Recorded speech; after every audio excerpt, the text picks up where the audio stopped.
I'm Sa- I'm Adrian Balanci from Sangintin, Abro, BSIT Section 1D. Please watch my presentation video.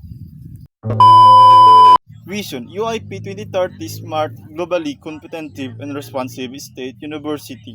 Mission UIP is committed to producing globally competent and virtuous human resources, generating advanced knowledge and developing innovative technologies for the sustainable development of the society.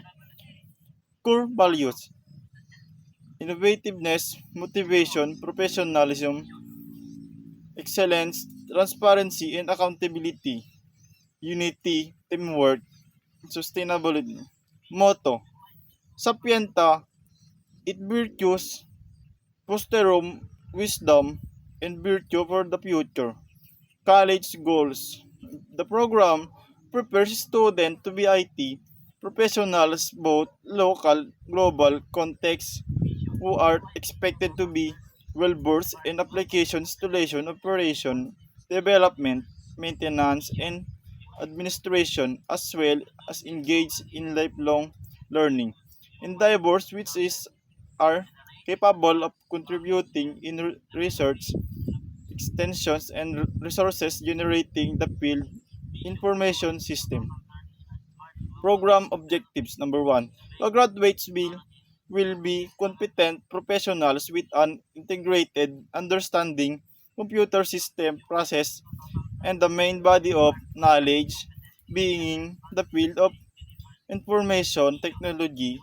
They will be IT professionals engaged in the careers such as solution specialists, organizational process analysis, system analysis, data analysis, and information technology developer. Number two, capable engaging the professionals, growth competent and technological oriented, participating in lifelong learning activities relevant the professions which includes earning higher learning degrees or completing professional adv- advancement training. Number three, the graduates will be adapted to changing environment, be capable of exhibiting professionalism in working individually as a member leader of a team, communicate effectively and ensure social and ethical responsibilities in the community and their professions.